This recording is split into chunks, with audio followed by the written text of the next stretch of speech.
Hi, everyone. Thanks for taking time to check this out. Please don't forget to hit like and please leave a comment. I'd love to hear what you think about this, what you might like to see drawn in the future. I'm Martin. I'm a custom tattoo artist since 1999. I have my own place at 4625 East Broadway, Suite 106 in Tucson, Arizona. Let's get started and just jump right into it.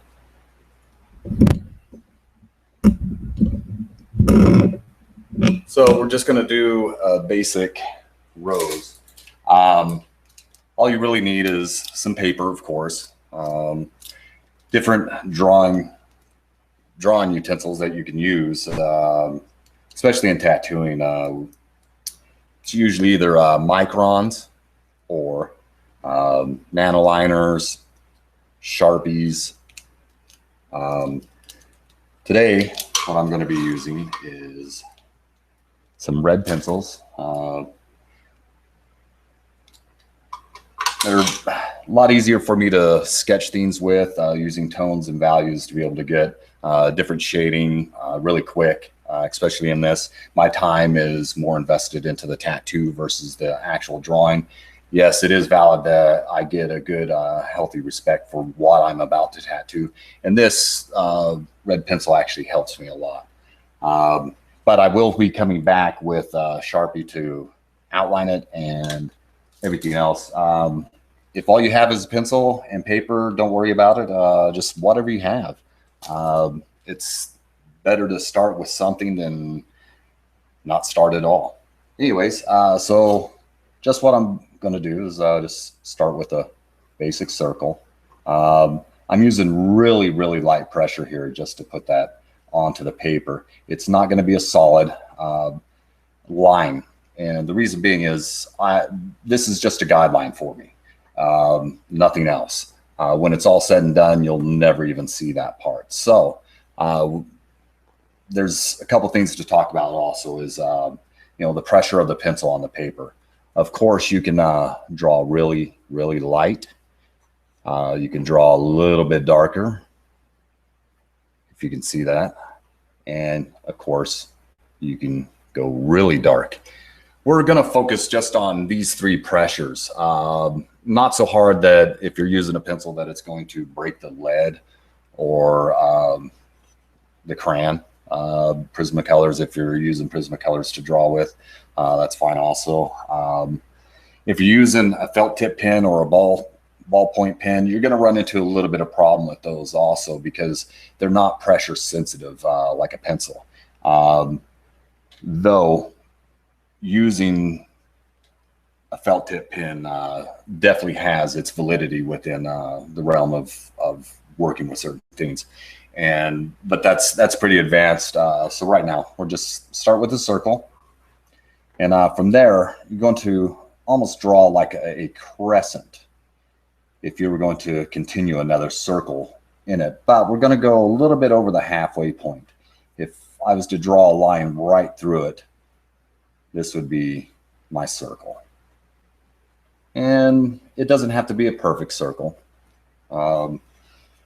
Nothing has straight lines. The thing is the traditional type rose.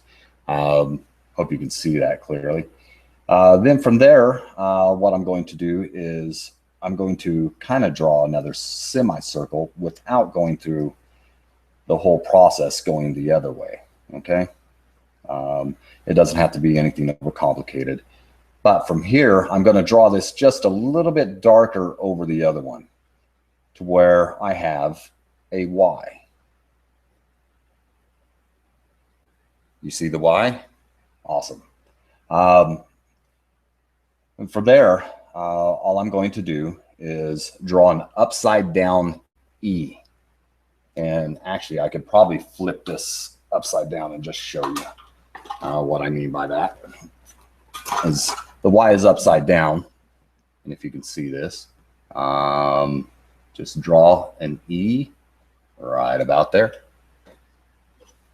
and then flip it back upright. From there, all you have to do is draw a line down to these, And it's just a soft line. Nothing's going to be real hard pressure, but I am going to change the angle on this to go up and a little bit further. And same with this one here, just slightly. From here, I'm going to very lightly come around here and just loop that part around, kind of like almost an S. If you were to see that, you can actually see an S going on right here, which would be part of what they call the golden S. I really don't want to get into, you know, the philosophy of history and stuff like that, the different things. It's for aesthetics. Elongated S's look really, really nice. And I'm going to do the same over here, with the exception of this being a prominent line. I'm coming behind it and then following this line a little bit darker out. Okay, nothing's super dark yet. From here, I'm going to add in some waves until I get right about to the top and then darken that in. From here, I'm going to do the same. Up and over. You know, this is kind of down a little bit. I apologize about that. That should have been up higher. But that's why we don't draw it super dark, because it becomes easy to erase. And then we just, give me 1 second. Let me do it right. Right there. And then down to there. Now I'm going to darken that in quite a bit. And you'll see why here in a bit. But I'm going to darken all that in too. Now from here, we have the basis for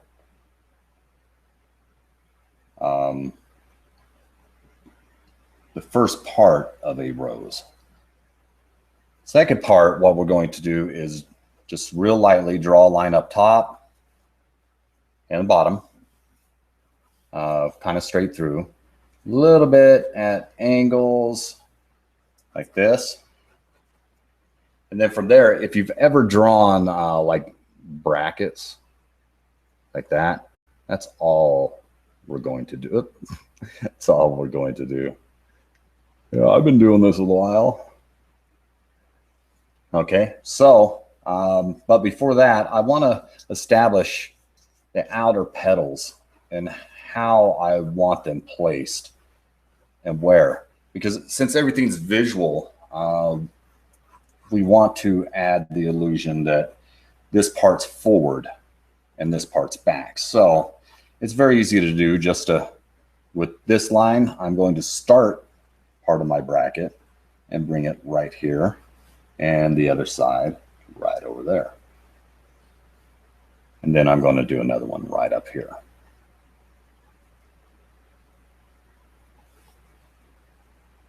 And one over on this side. And this is, again, just super light pressure, nothing really extensive. Had two small ones there. And finally, the last one.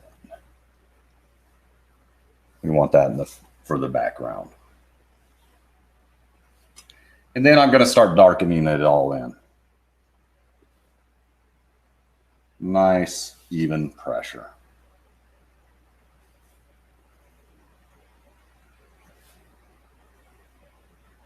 If you're not getting it the first time, if things don't look like this, that's fine. There's so many things already wrong with this rose as far as in proportions, but it's, you know, that's the thing about old school is, and traditional, I call it old school, because there's traditional, neo-traditional, there's a lot of different things, and it's kind of interchangeable. It's, I'm not an aficionado on tattooing history, but the stuff I do know, I do know. Anyways, so once we have that, then we're going to move on to the third step, which is some leaves. So from here, I'm just going to draw a V there. I'm going to draw another V right here, and I'm going to draw another V right about there. And from there, I'm going to come out just a little bit and hook in, a little bit, hook in, and draw another V from those points. A little bit out, not quite to the end, about 3/4 of the way. Hook in, and then a V at those points. Hook in, and a V. Okay. From there, what I'm going to do, instead of using my red pencil here to really darken this in, what we're going to do is use a Sharpie, which will make it very high contrast anyways. At this point, just line work. And you can follow your line work. Make any modifications that you see that you need to. If it doesn't look right, generally it's not. But don't worry, everything is about practice. You have to practice it. It's habitual repetitiveness that makes it intuitive nature.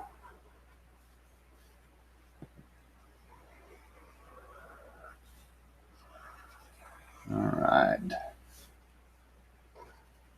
Moving right along here. Oops.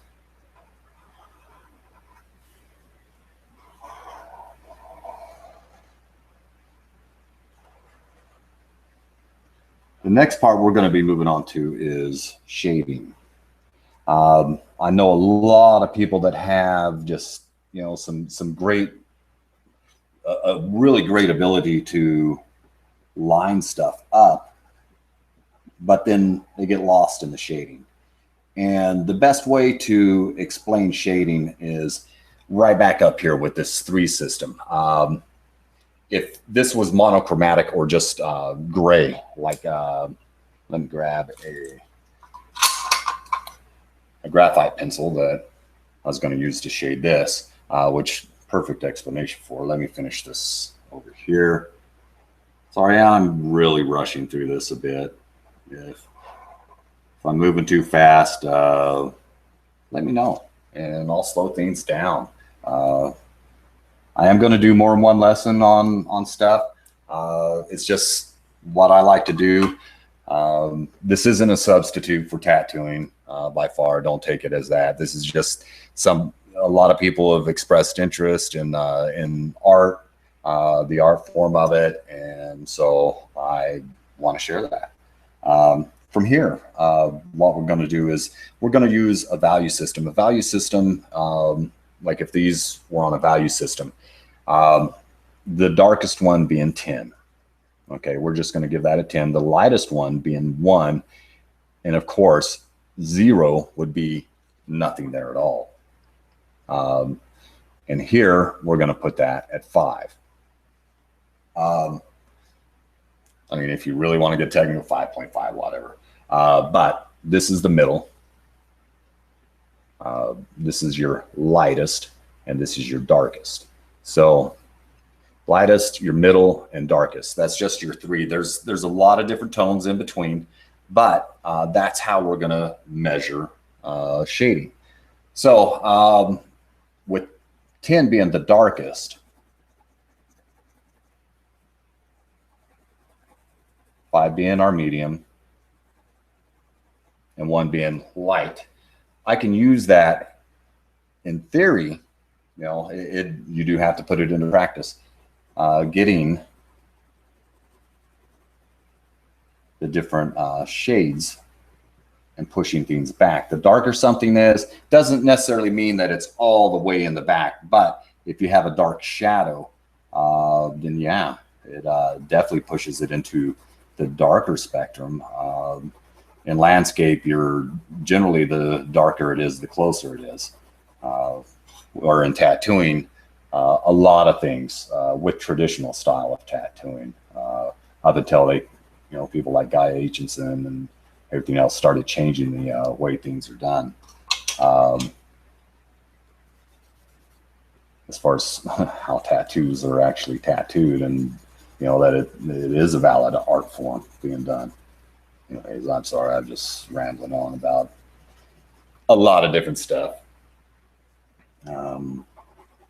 So I'm just going to shade in a single leaf here, because this part does take quite a bit of time. What I'm doing is I'm going from my pressure of 10 all the way up through 1 as I'm pulling it out, and making it lighter as I do that. And this, sorry, I didn't explain this. This is a blunt stick. I know what some of you are thinking, but no. Anyways, it helps me blend out to the 1. On this particular one, I'm not going to go to 0. I'm not going to put any white highlights in this. I'm just going to leave it dark like that to bring that out, and generally go back and just darken in where I need to. With this, I'm going to do it a little bit different, as in I'm just going to color that in to the value of 10. Just solid. And unfortunately on this, the way I'm pressing it into 10, it's destroying the tooth of the paper. If you want to know more about that, just research teeth and paper.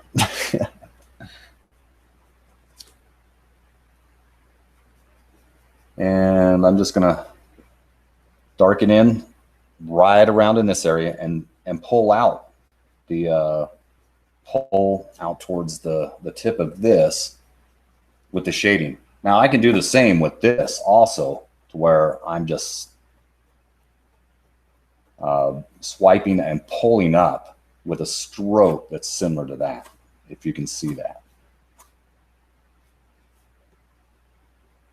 And everything is about technique. I mean, it's drawing isn't some far removed art that somebody cannot learn. Anything that you're willing to put time in, and again, do habitually and repetitively, it will become second nature. Intuitive nature is the correct term for that, where you just do it naturally without thinking too much. But one of the best ways to learn is to also teach. And thus, this is why I want to help people along their way of learning how to draw. Anyways, that's going to be about it. I could sit here for another 20, 30 minutes drawing on this. I will complete it and then post it later for people to see if they want. Anyways, I do want to thank you for joining me. Again, click like, comment below, and subscribe. I plan on putting more out. Just want to thank everybody who's watching, and have a good day.